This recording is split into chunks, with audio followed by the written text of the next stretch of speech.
Vamos a leer del capítulo 17 del primer libro de Samuel, el verso 37.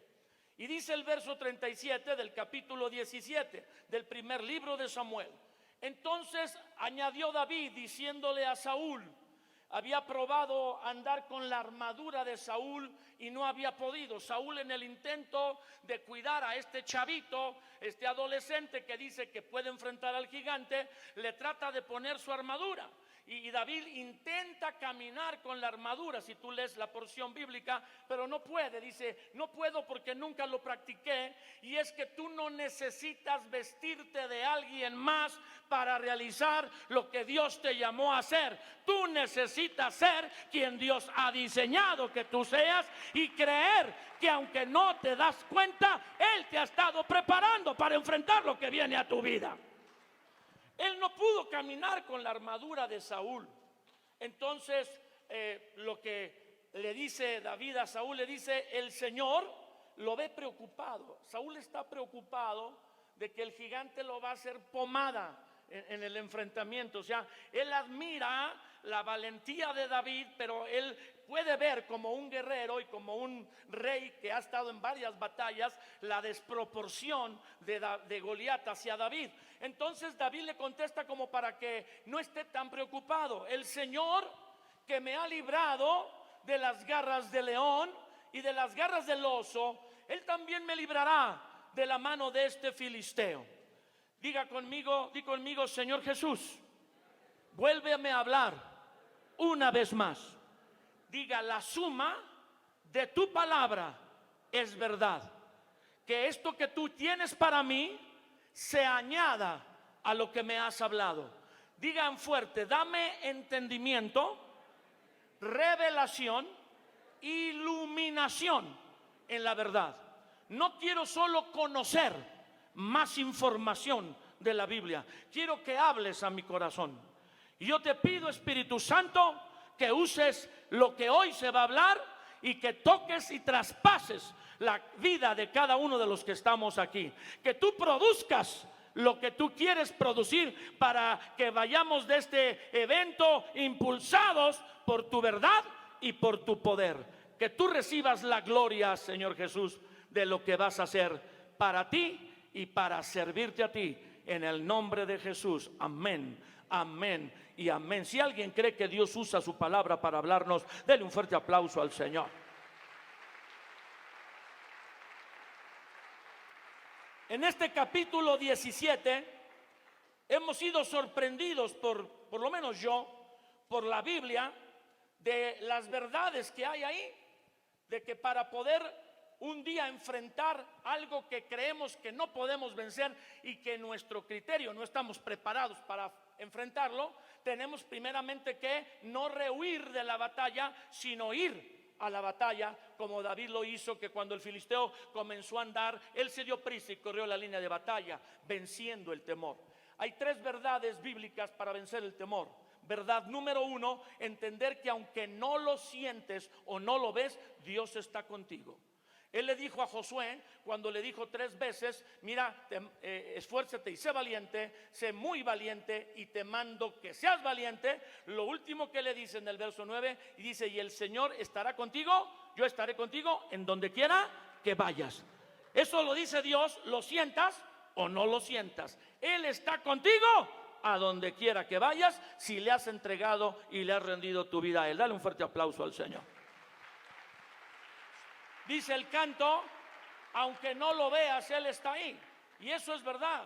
La primera verdad para vencer el temor es que tú sepas que Dios es fiel a su palabra y Él va a estar ahí aunque tú no lo veas o no lo sientas. Diga, Dios está conmigo.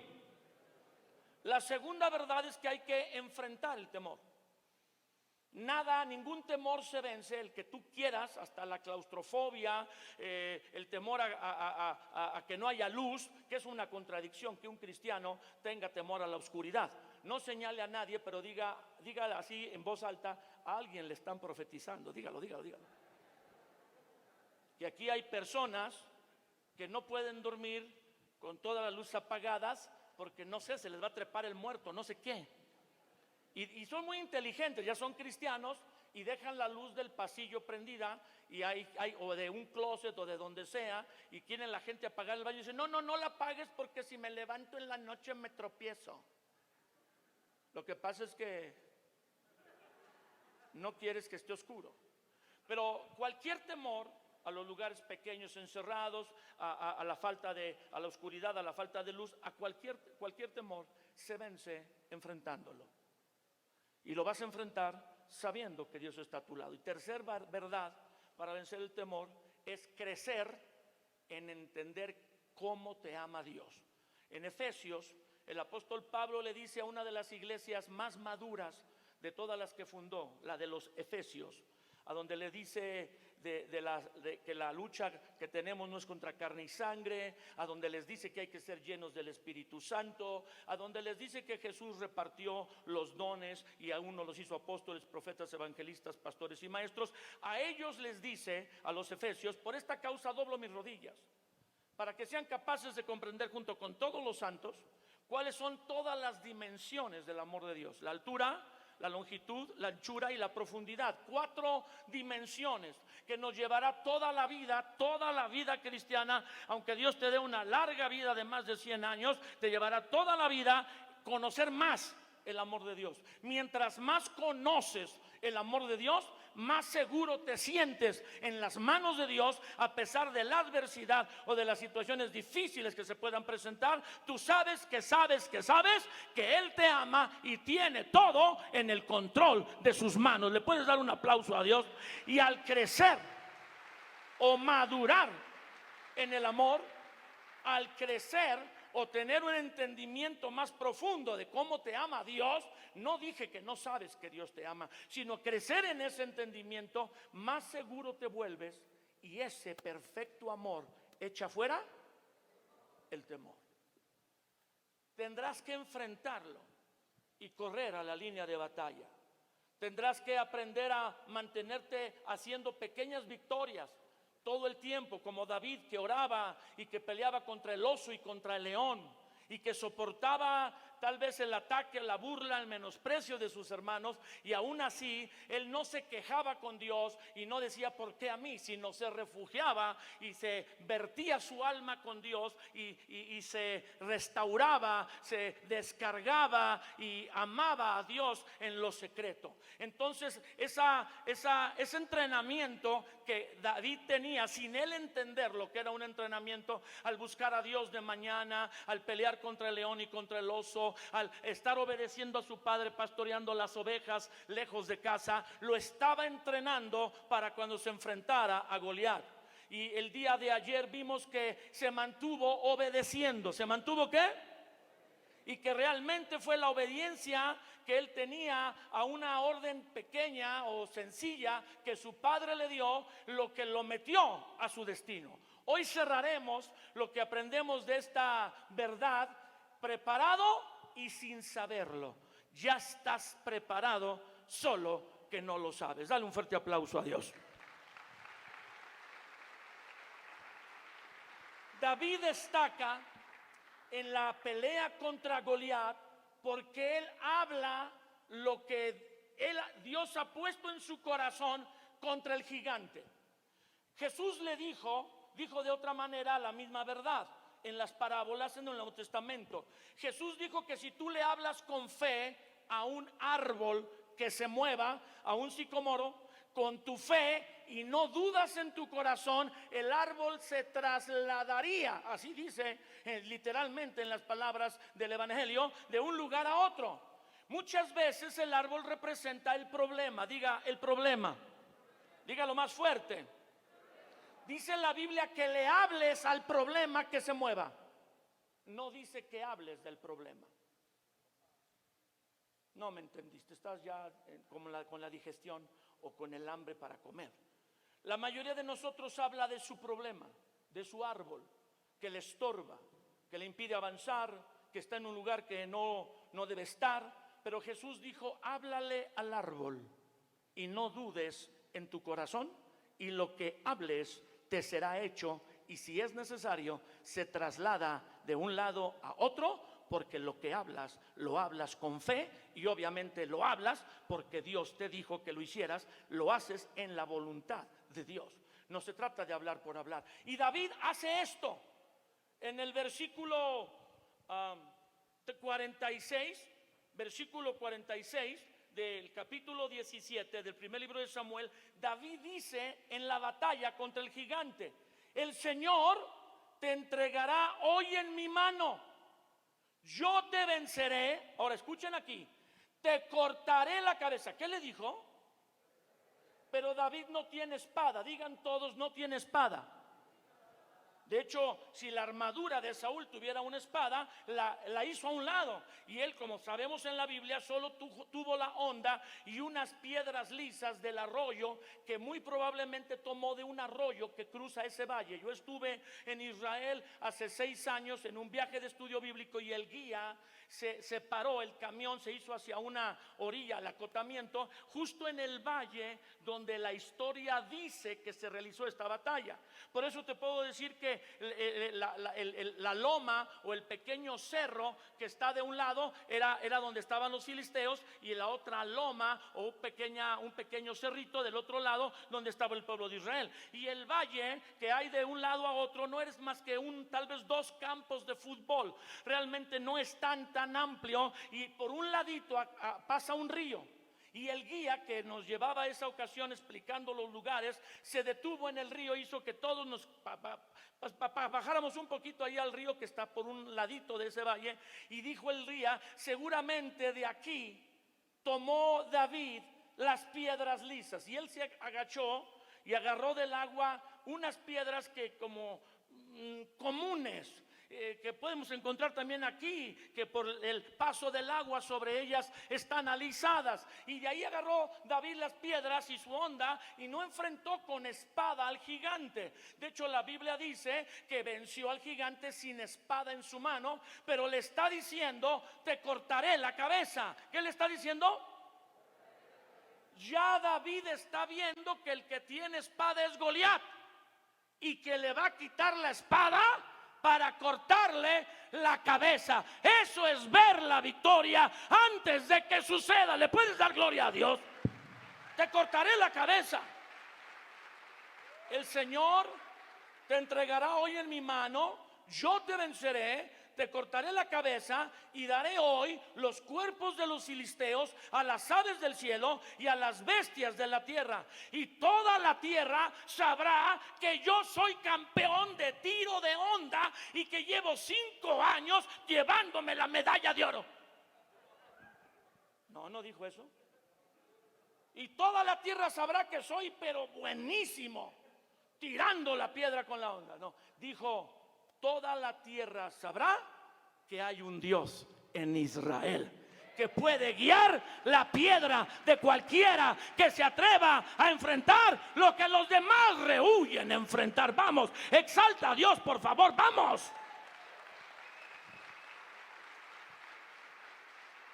En este versículo entendemos y vemos y nos confirmamos que David no planeaba enfrentar al gigante y derrotarlo como lo derrotó. Tal vez cuando él llegó al campo de batalla pensó que alguien más lo iba a enfrentar, porque el motivo de David es puro. Él no está buscando sus 5 minutos de fama. Por eso Dios le dio toda una vida, y aún después de muerte, de mucha fama. David sigue siendo famoso, aunque hace casi 3000 años que murió. Alguien dele un aplauso a Dios. No buscó la fama y Dios se lo dio. No fue a vencer al gigante y volverse un héroe, pero Dios lo volvió un héroe. Lo que tú no te afanas en tener, Dios te lo puede añadir. Pero lo voy a repetir porque algunos están distraídos. La gente me ha preguntado con los años.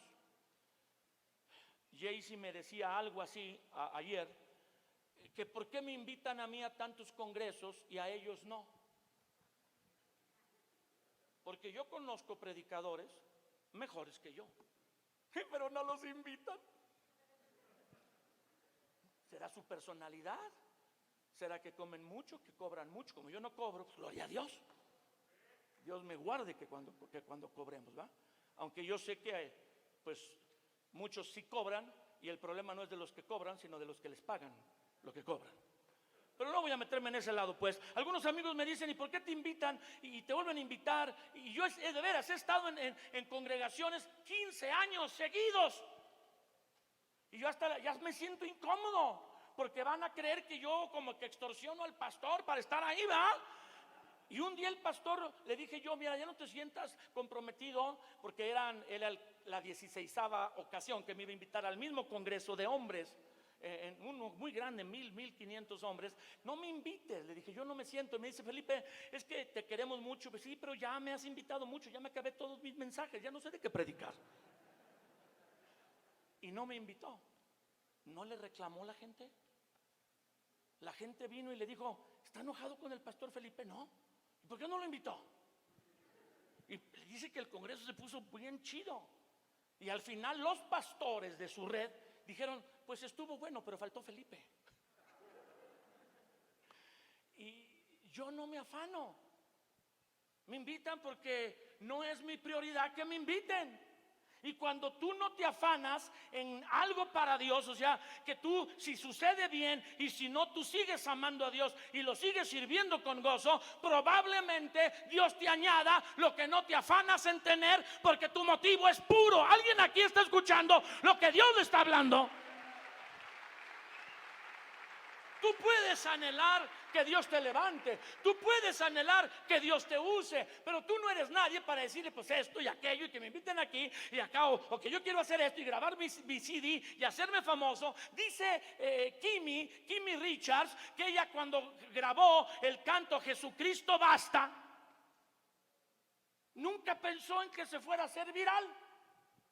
La primera vez que yo vi el video en YouTube de Jesucristo Basta, había oído la canción, pero al vi el video me impacté. Llamé a mi esposa y le dije: se lo voy a enviar a ti y a todo el equipo de alabanza, porque quiero el próximo domingo que cantemos esta, que Jesucristo Basta.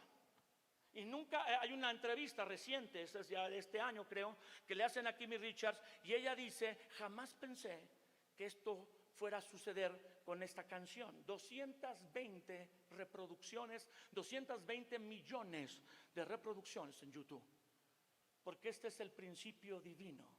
Por aquello que no te afanas, Dios te lo añade, pues tu motivo es puro. Toda la tierra sabrá que hay Dios en Israel.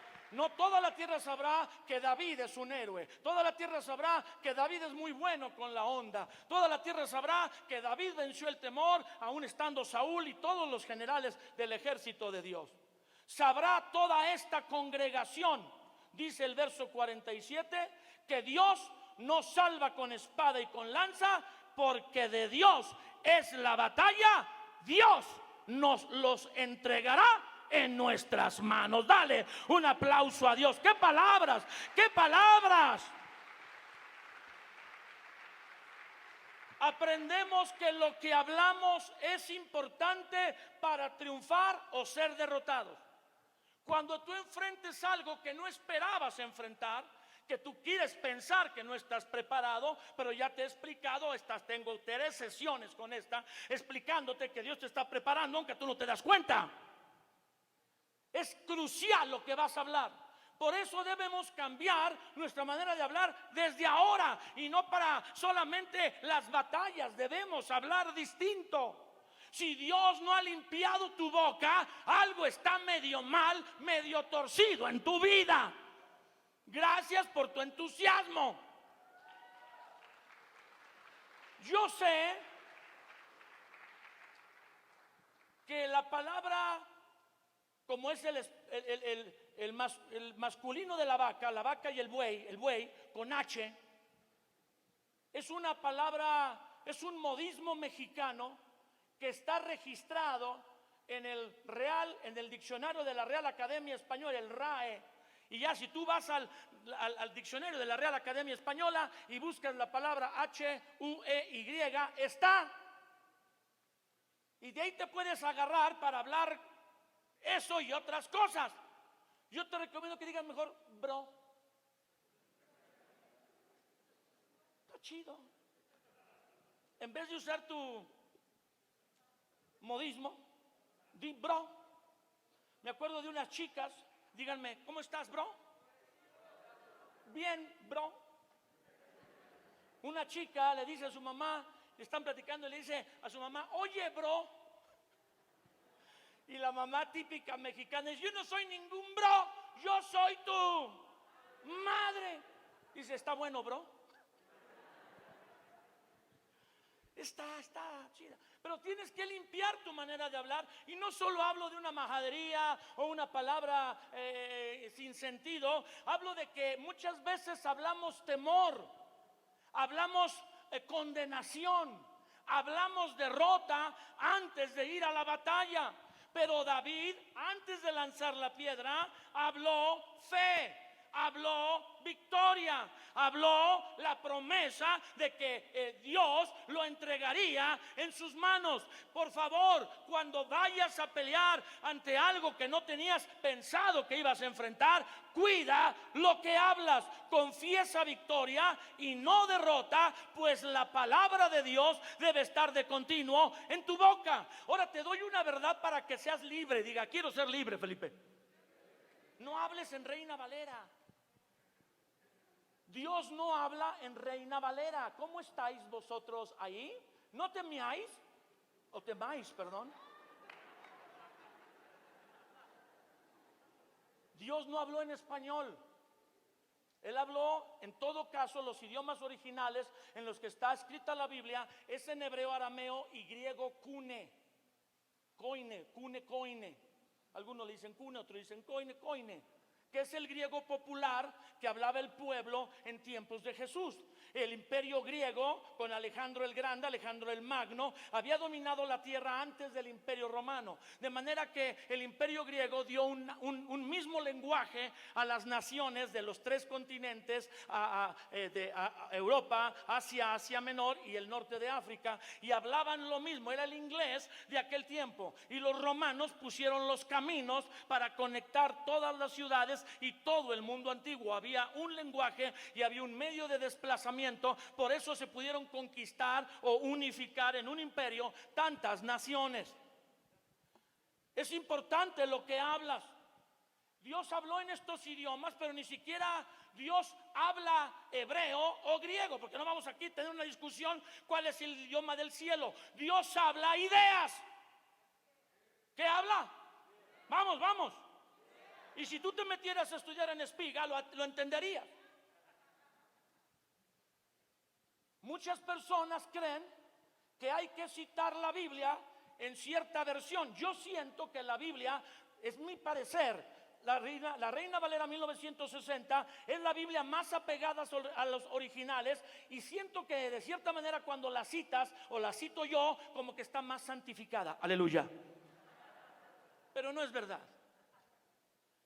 Tú puedes aprender los versículos y necesitas aprender los versículos en una versión. Mi recomendación es que lo hagas en Reina Valera 60, porque toda la cristiandad en español, todas las naciones hispanas de habla español, hablan la Biblia en Reina Valera 60. Si tú citas la Biblia en una NBI o en una PDT o NTV, que son otras versiones modernas, las personas que te escuchan van diciendo, ¿y qué versículo es ese?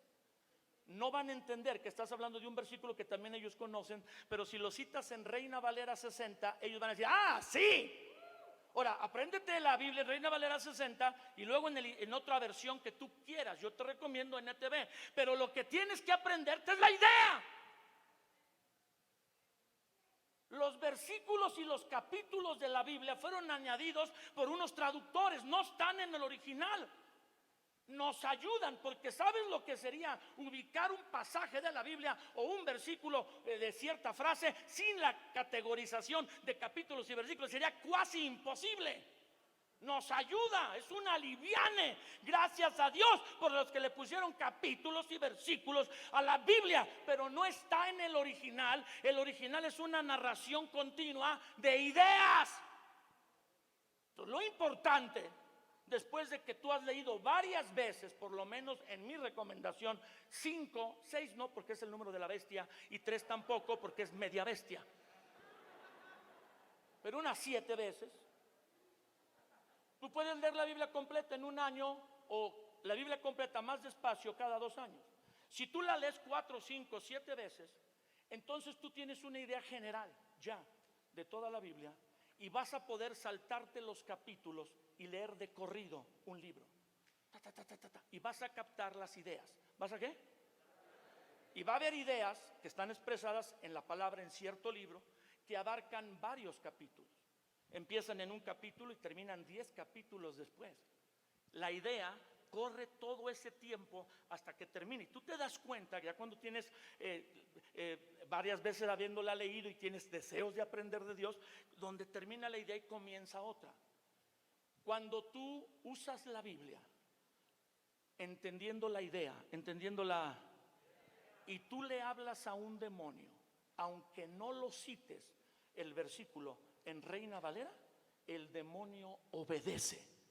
Porque al hablar tú con fe en lo que Dios ha escrito, ellos deben obedecer, les guste o no les guste. Tú y yo somos cabezones, pero los demonios se sujetan en el nombre de Jesús. Entonces, hay un reto muy grande para que conozcas la palabra y la puedas citar cuando hay una batalla. Dios le dijo a Josué que para conquistar la tierra tenía que poner la palabra de Dios en su boca. En el capítulo 1 de Josué, verso 8, le dice: nunca se apartará de tu. ¿Por qué no le dice de tu corazón? ¿Por qué no le dice de tu mente? Dios le dice a Josué en Josué 1:8: nunca se apartará de tu boca este libro de la ley, sino que de día y de noche meditarás en él, para que guardes y hagas conforme a todo lo que en él está escrito. Claro que solo tenía 5 libros. La ley es compuesta por 5 libros, los primeros 5 de la Biblia, escritos, inspirados a través de Moisés: Génesis, Éxodo, Levítico, Números, Deuteronomio. Nosotros tenemos 66 que aprender. Ya cambió un poquito, pero le dice: vas a meditar de día y de noche en lo que está escrito para que lo puedas practicar. Cuando practiques lo que está escrito y lo confieses con tu boca y lo medites, harás prosperar tu camino y todo te saldrá bien. Le está diciendo Dios a Josué: para que tú me ames, necesitas tener la palabra en el corazón y en tu mente. Pero para conquistar necesitas pasar la palabra de tu mente y del corazón a tu. Porque solo hablando la palabra podrás tomar el territorio que yo te he prometido y vencer los enemigos que quieren evitar que tengas la promesa que yo te he dado. Necesitas hablar la palabra con la boca para avanzar y conquistar. Dale un aplauso a Dios. Está en la Biblia, no es mi idea. El Proverbio 18, capítulo 18, verso 21, versículo 21 del capítulo 18 del libro de Proverbios dice una frase que tú ya conoces: la muerte y la vida están en poder de la lengua, están en poder de la. Y el que la ama comerá de sus frutos. La palabra de Dios para todos dice: lo que uno habla determina vida o muerte. Eso es en especial real cuando tus papás se están divorciando.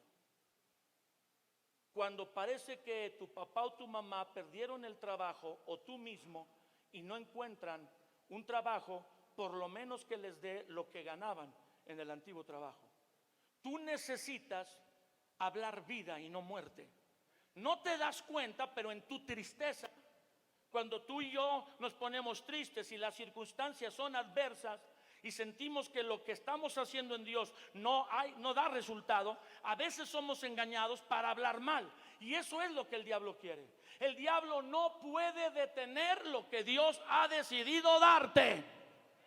Dice la Biblia a través del profeta Balaam, lo que Dios dijo no lo puedo cambiar. Dios decidió bendecir y no hay quien pueda maldecir lo que Dios decide bendecir. ¿Le puedes dar un aplauso a Dios? Ahora, aunque nadie puede maldecir a lo que Dios ha determinado bendecir, el que fue determinado ser bendecido puede cancelar, retrasar o anular lo que Dios le quiere dar. Está en la Biblia. En el libro de Números, capítulo 13, 31 al 33, verso 31 al 33 del capítulo 13 del libro de Números, habla de los 12 espías que mandó Moisés a reconocer la tierra para que le trajeran informes, para hacer como un mapa de por dónde entrar a conquistar la tierra. No es que Moisés dudara de conquistar la tierra, mandó a hacer un mapeo. Y le iban a traer informes, repartió la tierra prometida en 12 pedazos. Cada espía fue a reconocer una parte de ella y al venir iba a ser como una cartografía y tomar un plan de batalla para dónde entrar. Pero conocemos la historia, 10 de los 12 espías dieron un mal informe. Y dice el verso 31, mas los varones que subieron con Josué y con Caleb dijeron, no podremos subir contra aquel pueblo porque es más fuerte que nosotros. ¿Quién les preguntó si podían o no podían? Ellos nomás iban a reconocer la tierra para dar un informe y hacer como una cartografía y entender cuáles ciudades o por qué ruta iban a caminar para conquistar. Pero cuando ellos vienen y dicen, no podremos subir contra aquel pueblo porque es más fuerte que nosotros, están hablando muerte, están hablando derrota, están hablando mal, en un sentido maldiciendo con lo que dicen, sin decir una maldición, ¿verdad?, folclórica, sino hablando mal. Dice el verso 32, y hablaron mal entre los hijos de Israel. Ahora, esto nos sucede a todos, porque vemos situaciones que no esperamos y contemplamos problemas que parece que son más difíciles que lo que podemos derrotar. Tendemos a expresarlo y hablar mal, pero tú debes entender que para vencer y para conquistar, la palabra de Dios, no tus emociones y menos las negativas, deben estar en tu boca, sino la palabra de Dios es la que debe estar en tu boca. Dice el verso 32, y hablaron mal entre los hijos de Israel de la tierra que habían reconocido, diciendo, la tierra por donde pasamos para reconocerla es tierra que traga a sus moradores, y todo el pueblo que vimos en medio de ella son hombres de gran estatura. También vimos a gigantes de la raza de Anac, raza de gigantes, y nosotros en comparación a ellos parecíamos como chapulines de Oaxaca, como langostas en comparación a ellos. Ahora quiero invitarte al 36 y al 37 para que te sacudas un poco. Y los varones que Moisés envió a reconocer, verso 36, la tierra, y que al volver habían hecho murmurar contra él a toda la congregación, desacreditando aquella tierra de la que fluía leche, pero que tenía gigantes, que tenía ciudades amuralladas, que los ejércitos de las ciudades estaban habituados a la pelea y había ejércitos preparados. Entiéndanlo, los israelitas habían estado 350 años o 300 años esclavos en Egipto y no tenían ejército. Ellos eran esclavos liberados. Entonces, cuando los espías dicen y tienen ejércitos preparados para pelear, dice el versículo 36, aquellos varones que habían hablado, el 37, mal de la tierra, murieron de plaga delante de Dios. La Biblia dice, los que habían hablado mal de la promesa, los que habían hablado mal de la, murieron de plaga. Vida y muerte. Hablas vida o hablas muerte. Cuán terrible es hablar mal de lo que Dios nos ha prometido. Algunos no han sido conscientes de lo que han perdido por hablar mal. Algunos nunca supieron el mal que atrajeron y la maldición a la que se sometieron. Maldición que atrajeron abriendo la puerta por el mal que dijeron. Y todo esto con un verso sin esfuerzo. ¡Basta ya! ¡Basta de hablar mal! ¡Basta! ¡Es una trampa! Como ves a tus papás pelear, como ves que uno de ellos suelta la palabra, pues nos vamos a divorciar. De repente tú te enojas Tú que puedes orar a favor de de tus padres y que ese gigante sea derrotado, que ese gigante sea. Pero te infunde tanto desánimo, tanta tristeza, tanto dolor, que tú empiezas a decir: sí, pues divórciense ya, pero no se estén peleando. Y tú profetizas muerte a tu casa, cuando en tu corazón claramente esa no es tu intención. Los demonios no pueden impedir, el diablo desde el más chico hasta el más grande no puede detener lo que Dios ha determinado darte o hacer a favor de ti. Pero tú lo puedes detener, tú lo puedes cancelar o lo puedes anular más bien, hablando mal, no te escucho, le das autoridad al diablo. Los demonios no saben lo que piensas. Los demonios no saben la batalla o la no batalla que tienes en tu corazón, o el gozo que tienes o el dolor que tienes, hasta que lo expresas. Es cuando tú hablas que Él le das autoridad. Y aunque Dios haya determinado bendecirte, porque Dios prometió darle la tierra a todos los que salieron de Egipto, pero los 10 que hablaron mal, ni siquiera en los 40 años de andar en el desierto murieron, inmediatamente murieron de plaga delante de Dios. Solo Josué y Caleb, que hablaron distinto, Josué y Caleb que hablaron, entraron, recibieron la promesa. Caleb fue el que dijo: es cierto, son grandes, es cierto, son fuertes, sí tienen ciudades amuralladas, lo que ustedes dicen es verdad, el informe es correcto, pero sus dioses los han abandonado y con nosotros está el Señor. Y Él dice: los comeremos como pan. Y de ahí se acuñó el dicho: serán pan comido. Dale un fuerte aplauso a Dios. Caleb se lo inventó. Es cierto, tú puedes decir: papá, mamá tienen problemas, hay dificultades serias porque no se escuchan el uno al otro, pero Dios los va a restaurar. ¿Alguien está escuchando? Pero Dios los quiere mantener unidos hasta que la muerte los separe. Él les va a ayudar a guardar la promesa que hicieron cuando se casaron. Es cierto, hay diferencias, y tu papá o tu mamá debieras escuchar al otro, porque tú me dices que yo te escucho, pero tú no lo escuchas a él, no lo escuchas a ella. Bueno, no eres nadie para corregir a tus padres, pero si te escucharan. Pero no hables mal. Están los que fueron heridos por un novio o una novia que la carne les dijo que eligieran. Tu carne, tu chuletón, tu aguayón, tu bistec de bola, tu doble pechuga, ¿sí me entiendes? Fue la que te guió a escoger ese novio o esa novia porque te gustaba y está guapo. Bonitas y guapos habrá muchos toda la vida.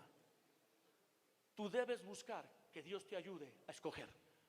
Dile: Señor, yo no quiero enamorarme de su apariencia, quiero enamorarme de quién es Él, de quién es ella. Ahora, ¿tienes miedo de orar así porque crees que Dios te va a dar de novio al Kiko o a la sobrina de la bruja del 71? Pero no, Dios tiene mejores gustos que tú. Y los gustos de Dios superan los tuyos, ¿verdad, Salomón? La sabiduría de Salomón es un testimonio. Ni ayunando 20 años hubiera logrado una chamaca así. Porque es un misterio que Dios le dé a hombres feos esposas tan guapas como Angélica, que se casó conmigo. Cuando uno ve a Angélica, dice uno: ¿qué le vio al Felipe? Pues el corazón, yo creo, la pasión. A veces has roto un compromiso de noviazgo, y hablo con seriedad porque hay chicos, me ha tocado asesorar chicos que han intentado matarse, o chicas, por una ruptura emocional, y no específicamente por él o ella, sino por la situación de que se sienten inferiores o rechazados, o que no llegan a la altura para merecer ese chico o esa chica. Y es difícil que tú des el paso de volver a creer que Dios tiene a alguien, un esposo, una esposa para ti, y dices: yo nunca me voy a casar, santo Dios. Y todos los demás, sí, te quieren hacer gay o les. Pues claro. Y ahí andas con la filosofía y los espíritus esos que están hoy en día. Como tú estás decepcionado, decepcionada de una relación con alguien del sexo opuesto, pues te dicen: prueba, alguien de tu sexo, prueba tu abuelita. Que pruebe tu abuelita, dile. Yo no. No, es que a lo mejor una mujer sí te entiende y un hombre sí. No. Dios hizo a Adán y a Eva, no a Adán y a Esteban. Adán y Eva, no Adán y Esteban. Pablo y Silas no era una muchacha, era un hombre. Yo escuché en Monterrey un predicador que hasta dijo: tengo 3 años de pastor. Dije: se le nota. Porque dijo Pablo, su esposa Silas y su hijo Timoteo. Dije: Padre de la gloria, este ya revolvió todo el Nuevo Testamento. Y aunque Pablo andaba con Silas era un compañero. Y Timoteo, Pablo le dice, verdadero hijo en la fe. Pero era como un hijo espiritual, un hijo del ministerio, no era hijo de él. Tú necesitas hablar bien. Pues no supe elegir bien. Me ganó el chuletón, me ganó la carita, me ganó el cuerpecito, me ganó los ojos verdes que tenía. Verde dólar. Pero ahora, Señor, yo sé que a través de esta experiencia aprendí a que no solo debo ver la apariencia. Ayúdame a ver el interior, que te ama a ti como yo a ti, y que los dos queremos cumplir un plan que tú tienes para nosotros. En especial tener muchos hijos. Quiero ir hacia el final. David habló, si me ayuda alguien en el piano, por favor. David habló bien y habló en fe. Su vida con Dios, diga conmigo, su vida con Dios le daba la confianza de que podría derrotar al filisteo. Como Dios me ha ayudado a derrotar al león y al oso, le dijo a Saúl, también voy a derrotar al filisteo. No porque yo sepa, porque muchas veces cuando peleé contra el león, peleé contra el oso, la vi cerca la bala. Como dice el perro Bermúdez, pasó cerca la bala. Y casi el oso o el león me mata, pero Dios me libró del oso y del león. Lo perseguí y lo maté. Y así como Dios me libró y me ayudó con el oso y el león, este que es como 5 osos y 3 leones, la amalgama de 5 osos y 3 leones, también Dios me ayudará a vencerlo. Él tenía fe porque había dado pasos de fe donde había visto la intervención de Dios. Y ahora, aunque ese gigante realmente era aterrador, pero él no lo había estado viendo y oyendo 40 días. Los demás se habían llenado de temor, eso ya lo expliqué ayer. Sino él va llegando y viene de orar con Dios, viene de esa mañana haber estado en la presencia de Dios, viene obedeciendo bajo la autoridad de su padre, viene sin venganza, sin rencor, sin nada. Él viene haciendo lo que tiene que hacer y está preparado, aunque no lo sabe. Y cuando el gigante blasfema, el Espíritu de Dios que está en David, la unción que Samuel fue a darle hasta su propia casa, se activó al oír las palabras del gigante. ¿Quién es este tipo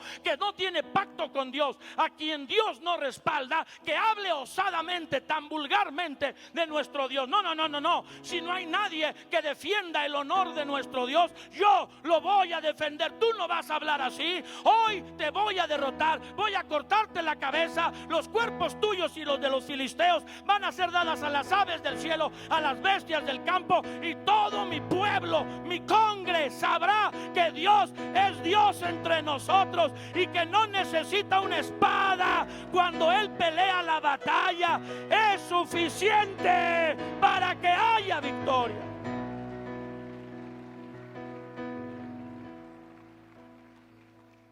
En el Salmo 51, David dice, tal vez has oído esta porción de la Biblia, 51:5. He aquí, en maldad he sido formado, está hablando David, y en pecado me concibió mi madre. Los estudiosos de la Biblia de todos los tiempos han querido interpretar, en especial los del ramo católico, teólogos, han querido interpretar este versículo 5 del Salmo 51 como que a lo que se refiere David es al pecado original con el que todo ser humano, entre comillas, nacería, lo cual no es verdad. Diga, no nacemos con ningún pecado. Dígalo más fuerte. No te escucho. Si nacemos con una inclinación o tendencia que da luz al pecado cuando el ser humano de 5 o 6 años, depende de la persona, y ahí sí depende de la familia y aún el contexto, el país, es consciente de que lo que hace está mal y lo hace con voluntad personal, a pesar de que sabe que está mal. Pero un niño de 1 año o recién nacido de 6 meses, ¿en qué ha pecado? En llorar. El niño llora y evacúa. Iba a decir zurra, pero no soy pastor y mejor digo evacúa. ¿Qué vida la de los niños? Comer y evacuar. Pero un niño de 6 meses, ¿de qué pecado es culpable? Un niño de 1 año, de 2. Sí, tal vez un niño de 2 años se pelea por un juguete, pero no es del todo consciente. Él cree que todos los juguetes son de él, aunque los tengas tú en tu casa. Y aunque los traiga su primo, él cree que todos los juguetes son de él. Pero llega un momento en que un niño, una niña, un ser humano entiende que lo que hace está mal y decide hacerlo. En ese momento, la tendencia, la inclinación al mal da a luz el pecado. Cada uno es atraído por su propia debilidad, y cuando uno ejecuta lo que su mal deseo le inclina a hacer, da a luz el pecado. Pero Jesús dijo: dejen que los niños vengan y no se los impidan, porque de los tales es el reino de los cielos. Dale un aplauso a Dios. Un niño no necesita renunciar a ningún pecado hasta que es consciente de cometerlo. Y hay que estar al pendiente de los pequeños, así sean hijos, nietos de cristianos, de que a los 5 o 6 años, o a la edad que cada niño es diferente, tiene diferente actitud de ser más despierto que otro, guiarlo a que por las mentiras, por los enojos, por golpear a su hermanito, por esconder que rompió el florero de la tatarabuela que tú tenías guardado en un estante hasta arriba, y se subió gateando como si fuera escalando una montaña y te esterió el florero que tiene 200 años y cayó el florero. ¿Quién lo tiró? Yo no fui. Entender que eso es mentira. Hay que guiarlo a que se arrepienta. Así que no se está refiriendo al pecado original, porque el tal no existe. Denle un fuerte aplauso a Dios. David se está refiriendo a su propia condición. No hay ningún otro autor de la Biblia, no hay ningún otro pasaje que avalara lo que aquí dice. Solamente aquí el autor, que es David, del Salmo 51, salmo de su arrepentimiento cuando peca, adulterando con Betsabé y mandando matar al esposo para taparle el ojo al macho, que él dice: en pecado fui formado. Lo que él está diciendo es que cuando él nació de una relación no normal entre un esposo y una esposa. En maldad he sido formado y en pecado me concibió mi madre. Ahora, ese no es el único salmo complicado sobre la vida de David. El Salmo 69:8 dice: extraño he sido para mis hermanos y desconocido para los hijos de mi madre. Escúchelo, lo voy a leer despacio. Extraño he sido para mis hermanos. Diga, los hermanos de David. Y desconocido para los hijos de mi madre. Diga, los hijos de la madre de David. Pareciera que el salmo está hablando de dos grupos de niños o de familiares. Unos son, lo dice ahí la primera parte, mis hermanos con los que él vive, los hijos de Isaí y su esposa.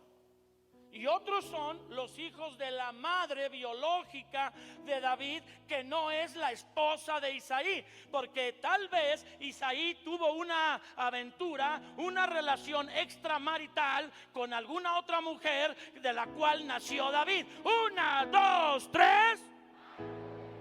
Que de ahí diga él: en maldad fui formado y en pecado nací. Si él es hijo de una relación ilícita, de un adulterio de Isaí, de una aventura o de otra mujer, entonces los hijos de su madre son unos y sus hermanos que están con él en la crianza de su casa donde vive con su padre son otros. Ay, qué bonita familia. ¿Y tú que creías que eras el único que había sufrido? Fórmate atrás del David. Y él dice: extraño y desconocido. Estas palabras están en el hebreo, ya que están en el libro de los Salmos. La primera palabra es musar y la segunda palabra es nocri. La primera palabra es musar, M-U-Z-A-R, que en el diccionario Strong y en los diccionarios en sí dice extranjero, foráneo, forastero, desconocido, diferente, que no es pariente, bastardo. Ay, híjole. Y la otra palabra es nokri, N-O-K-R-I, que también dice el diccionario Strong por la definición de la palabra hebrea, que se usaba para definir al hijo de otra mujer, pero detestable, o de una prostituta. Es interesante que la Biblia no mencione el nombre de la madre de David. Lo puedes buscar exhaustivamente, puedes tardarte 1 año o 2 en buscar en la Biblia el nombre de la mamá de David, y no existe ni referencia durante el relato de la vida de David, ni antes ni después, ni nadie menciona a la madre de David, solo él mismo en este salmo y en otro. Y él dice que unos son los hijos de su madre, con la que él no está, y otros son sus hermanos.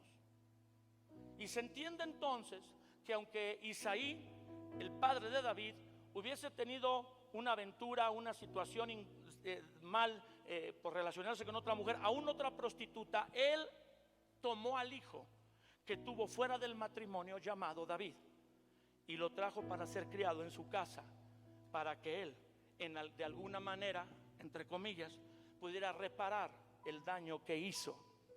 De ahí que cuando David viene con el gigante se burle diciendo que es un muchacho de pelo rubio y rosado.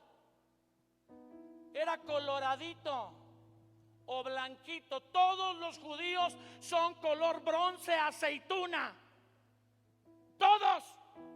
Y este salió coloradito, pues era hijo de otra mujer. David, desde que nació, tuvo conflictos. El conflicto de que nace fuera del matrimonio, y en el pueblo de Israel la ley judía dice, en el libro de Deuteronomio, la ley judía dice que un hijo que nace fuera del matrimonio, Deuteronomio 23:2,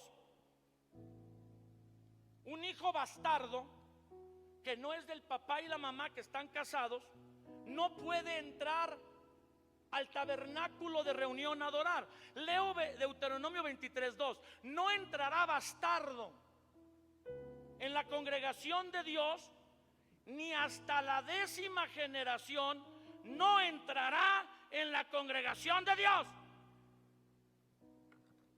David específicamente, en la declaración del salmo que acabamos de leer, y el salmo 51 y el salmo 69 y todas las otras inferencias bíblicas claras, donde hay como un alejamiento de él, de su padre y sus hermanos, un menosprecio continuo y burla de sus hermanos, entendemos que es un hijo sino de una prostituta, entonces de cualquier otra mujer fuera del matrimonio de Isaí con su esposa, y es un hijo bastardo. Y la ley judía dice que no puede adorar a Dios cerca del tabernáculo, ni él ni 10 generaciones que procedan de él, hasta la 11ª generación, en todo caso, pudiera acercarse a adorar a Dios.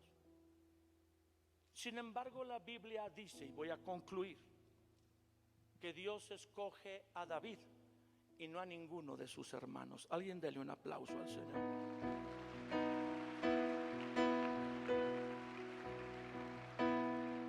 Que Dios escoge a David y no a Jonatán, hijo de Saúl, amigo personal y muy cercano de David, que a mi criterio era mejor que David. Pero te tengo noticias: Dios no escoge al mejor. ¿Alguien me escuchó? ¿Quién me escuchó? Dios no escoge al mejor, escoge al que Él quiere y tiene misericordia del que Él decide. Y nadie puede debatir o argumentar ante la sabiduría de Dios. Ahora voy más allá. Dios te escogió a ti. Vamos, celébralo, celébralo. Vamos, hay alguien aquí que lo celebre. La Biblia dice en palabras de Jesús: yo los elegí a ustedes. Y eso quiere decir, no tanto, no como decir, yo no los, ustedes no me escogieron a mí, pero en Juan 15:16 dice: no me eligieron ustedes a mí, sino yo los escogí a ustedes. Cada uno de nosotros, cada persona que está aquí, cada persona que por la gracia y la misericordia de Dios ha tenido un encuentro con Él, fue escogida personalmente por Dios, no por un arcángel, no por un serafín, no por un querubín. Dios te puso su mirada y trazó un plan desde antes que nacieras, y Él tiene el control de los sucesos que te han pasado desde que naces hasta el día de hoy.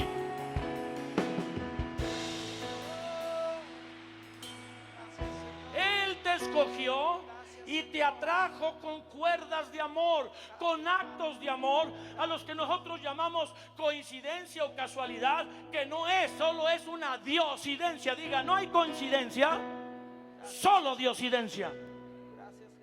Y aún las cosas malas, como a David, las tiene Dios bajo su control.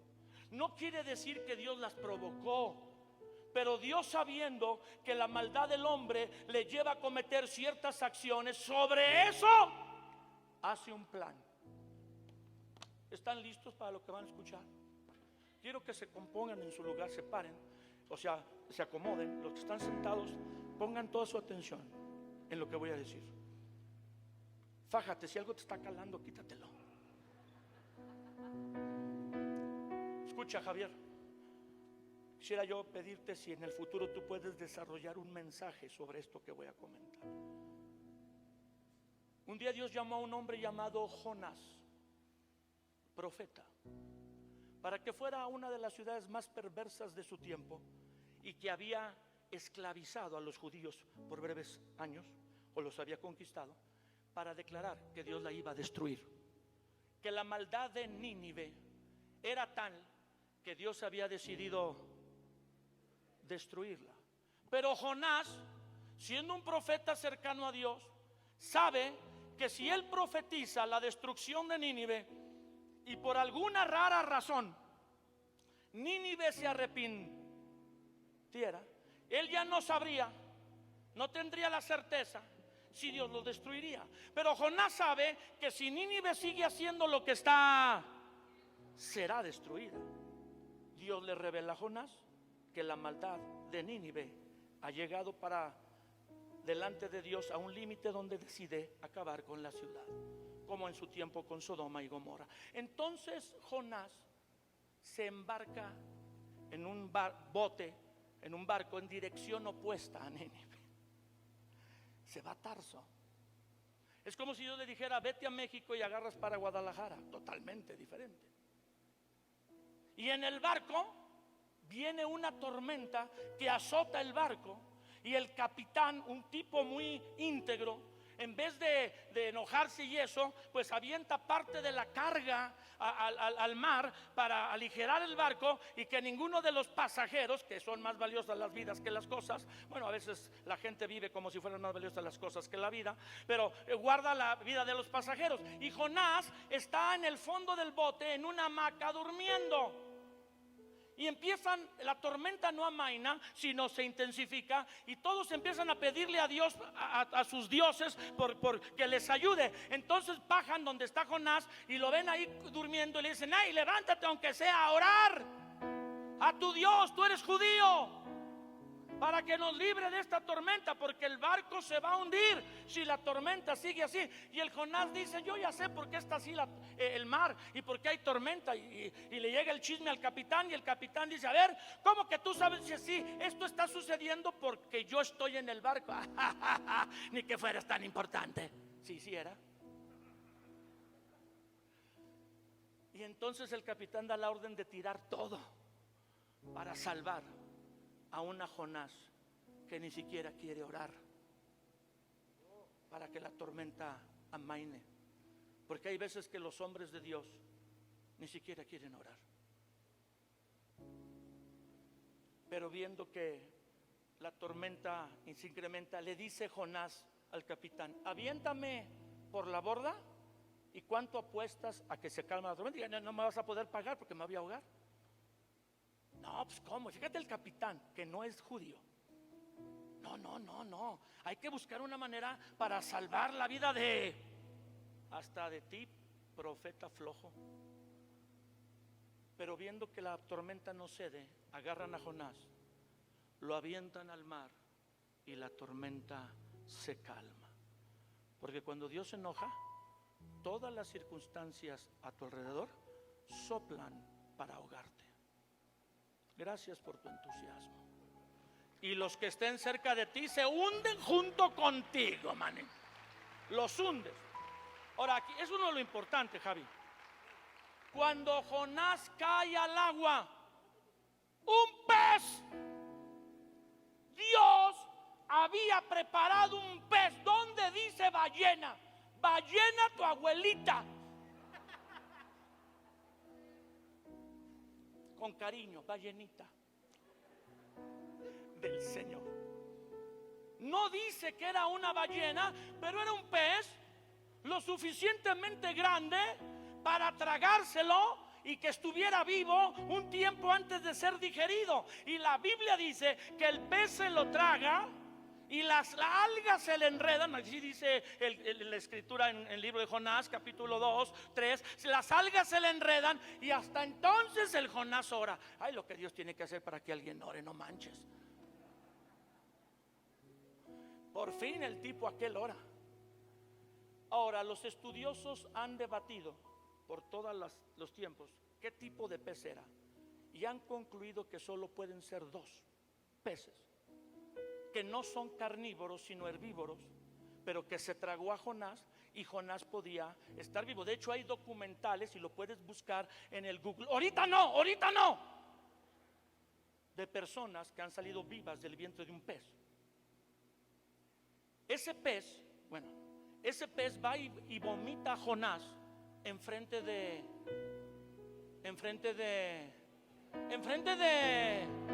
porque si Dios puso su mirada sobre ti, obedeces a la buena o al pez con las algas en el cuello y sin pelo, todo verde. Te van a botar en Nínive.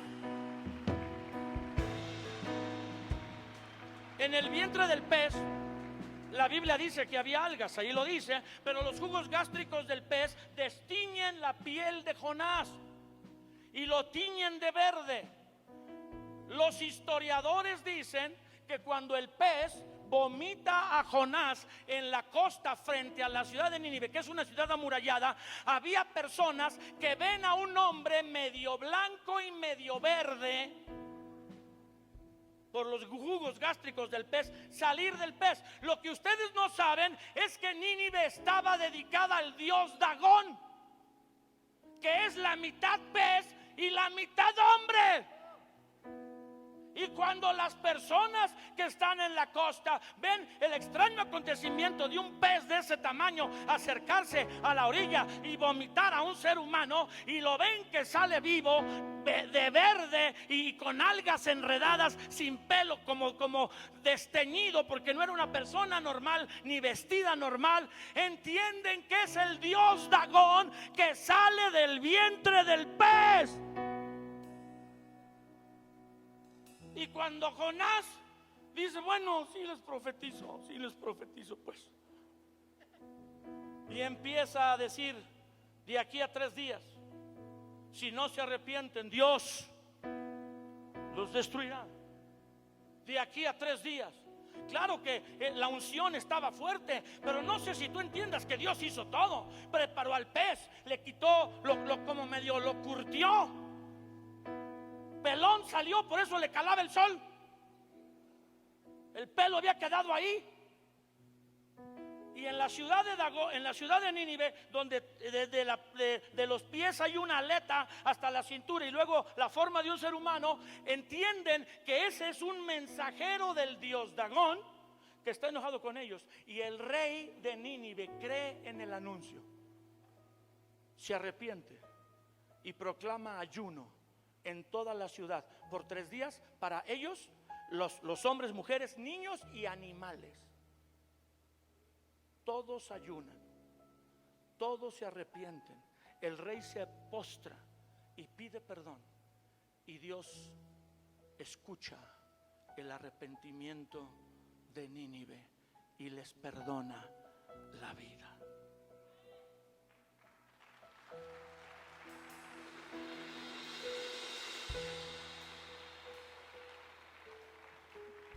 Lo que tú no sabes es que los expertos dicen que para que ese pez se tragara a Jonás, el pez tendría que tener unos 150 años de edad. Acá estoy. ¿Cuántos?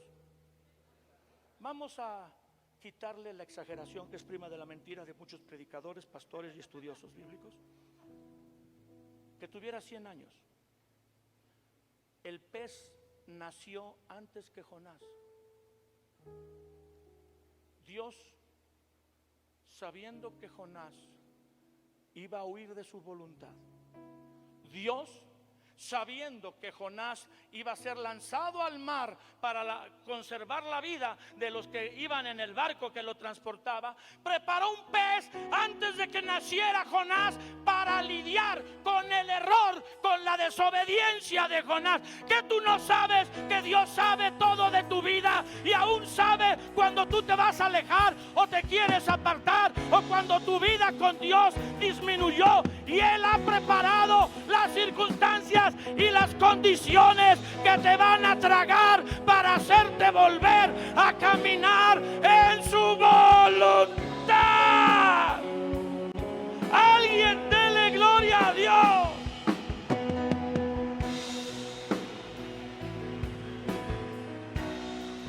Él te escogió, Él te eligió, te eligió, te eligió, te eligió. Tus hermanos son mejores que tú, tus vecinos son mejores, más obedientes, compañeros de tu escuela, de tu generación, son mejores candidatos, pero Dios no los eligió a ellos, Dios te eligió a ti.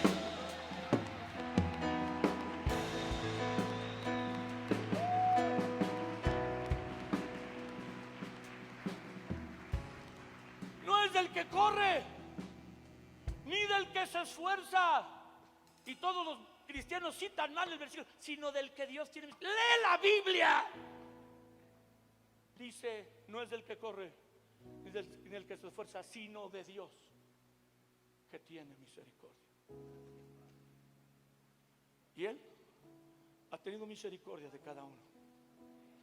No sé cómo se llama tu pez. Tal vez tu pez se llama el divorcio de tus papás. Tal vez tu pez se llama la pérdida o la muerte de tu papá o de tu mamá. Tal vez el peso se llama la crisis económica, donde tu familia, teniendo una posición acomodada y muchas tiendas o muchos recursos, lo perdió todo. Yo no sé cómo se llame tu peso, pero el peso que se suponía iba a devorar a Jonás y de que del vientre no iba a salir, lo fue a vomitar en el lugar para hacer la voluntad de Dios.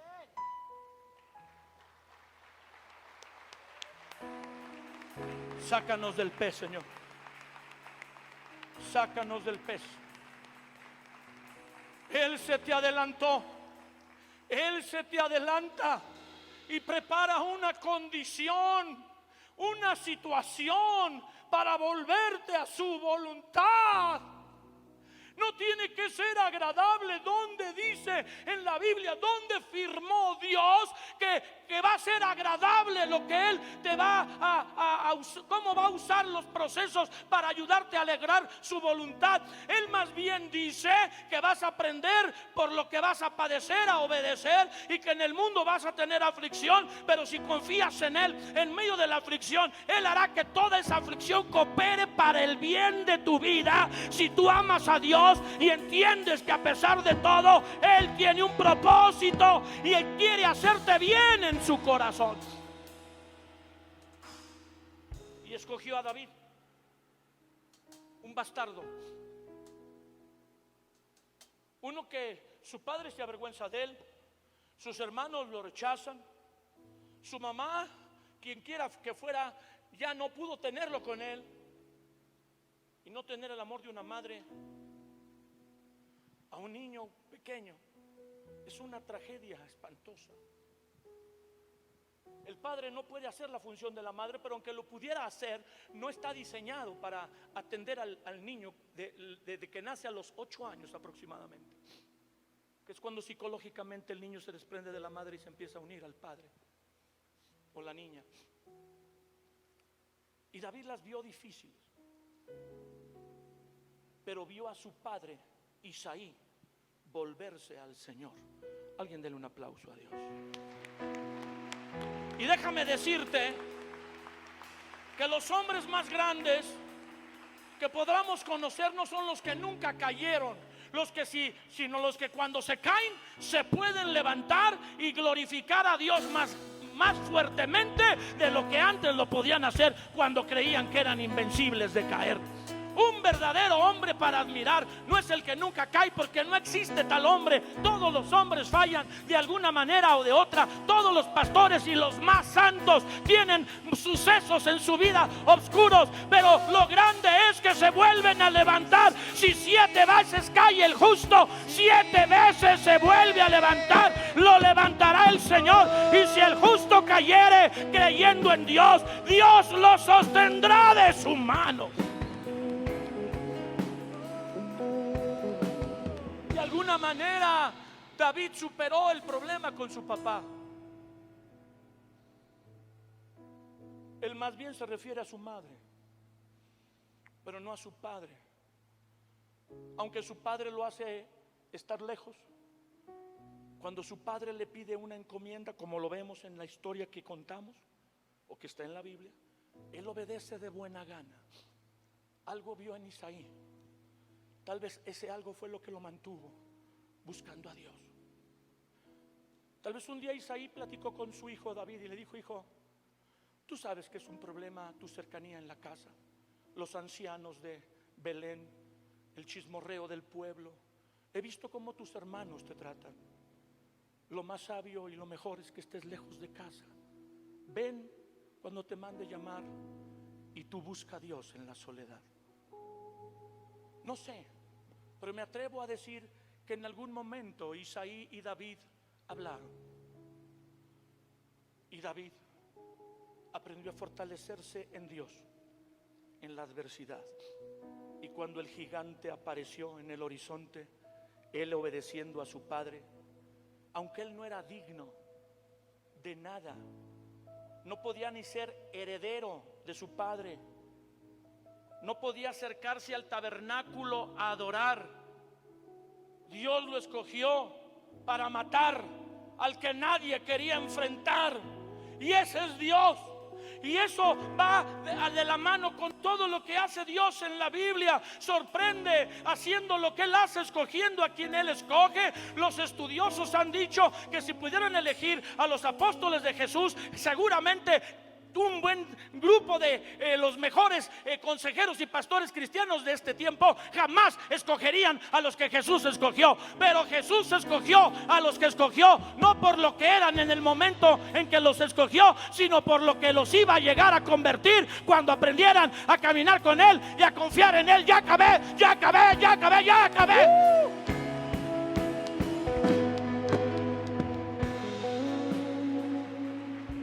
Dios no te escogió por tu presente condición.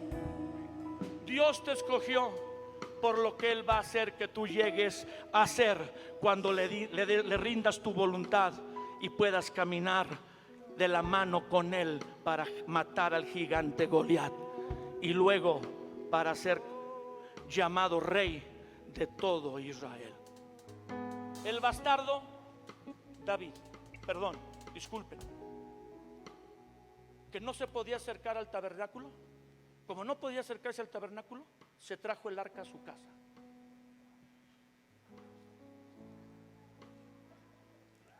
No puedo ir a adorar al sistema. Ya se me fue el bigotoncito chaparrito. No puedo adorar en el sistema, pues me llevo el arca, que es el centro del sistema, a mi casa y dejo el sistema a un lado. ¿Alguien aquí escucha lo que Dios le está hablando? Él perseveró en buscar a Dios en la manera que pudo, aunque no lo podía hacer por la ley judía.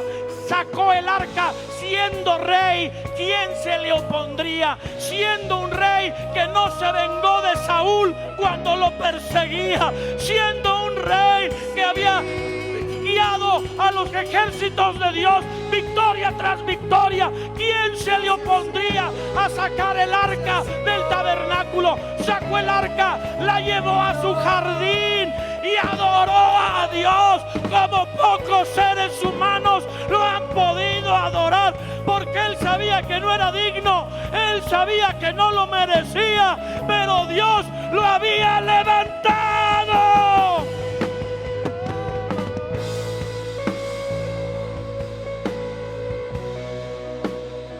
Nadie merece nada de Dios.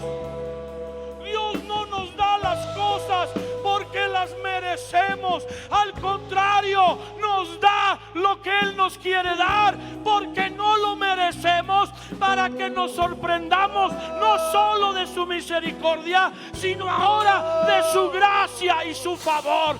Yo te vengo a hablar de parte de Dios, que Dios tiene un plan que tú no te puedes imaginar, pero tienes que correr a la línea de batalla, tienes que incrementar tu búsqueda de Dios, obedeciendo a tus autoridades, cambiando tu manera de hablar y sobre todo y por encima de todo, entender que no lo mereces, pero si Dios te ha escogido y te quiere levantar, nadie lo va a poder detener ni truncar.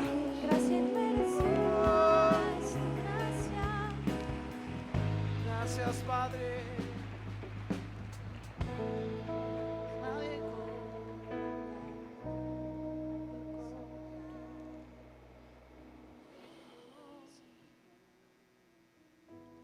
Hay algunos y algunas aquí que fueron traídos para ser marcados por Dios. Algunos pueden ser como Jonás, huyendo de la voluntad de Dios. Hay unos hijos de pastores que dijeron: yo jamás seré pastor, huyendo de la voluntad de Dios por los testimonios tan horribles, espantosos, por las luchas tan tremendas que viste a tus padres tener para servir a Dios. Otros se han equivocado tanto, otros han cometido error tras error, y el problema es que conocen la Biblia y saben que lo que han hecho o lo que han practicado pareciera de un demonio en vez de un santo de Dios. Y tal vez nadie te condena, pero tú mismo te condenas diciendo: no soy digno, a mí nunca me podrá usar Dios. Yo no sé, pero hay hombres y mujeres, jóvenes y señoritas que Dios trajo para ser marcados. Y Dios te dice: yo te escogí. Tú no me elegiste a mí, yo te escogí. Y te escogí y te separé y te limpié. Y ahora te voy a establecer para que vayas, lleves mucho fruto y tu fruto permanezca. Por tanto, deja de quejarte o de asustarte por los conflictos que a tu alrededor se han generado. ¿Que no entiendes que el conflicto y la batalla es para hacerte más resistente? ¿Que no entiendes que el conflicto y la batalla es para llevarte a un nivel al que no podrías accesar ni en 10 ni 20 años asistiendo a tu iglesia de manera normal? Yo mando el conflicto porque te amo, lo permito porque te amo, porque un tesoro te quiero dar, riqueza, bendición, fama, renombre te quiero dar, si estás dispuesto a no huir sino enfrentar a tu Goliat. Yo tengo la vida tuya y de los tuyos en tus manos, dice el Señor. Y yo sería capaz de mover naciones para que tú estés en el centro de mi voluntad. Solo tienes que determinar, como lo hizo David, buscarme en la soledad. No deprimirte, ni quejarte, ni asustarte, sino correr a mí, porque está escrito: a mí correrá el justo y levantado será. Y aunque tu situación no cambie, al correr a mí y al refugiarte en mí, yo te elevaré sobre tu condición. Y lo que otros no pueden resistir, lo que otros no pueden soportar, tú lo vas a ver como desde otro lugar, sentado conmigo en los lugares celestiales. Y en el momento que estés listo, te soltaré para que el camino se abra frente a ti y llegues a la primera etapa de mi voluntad para ti.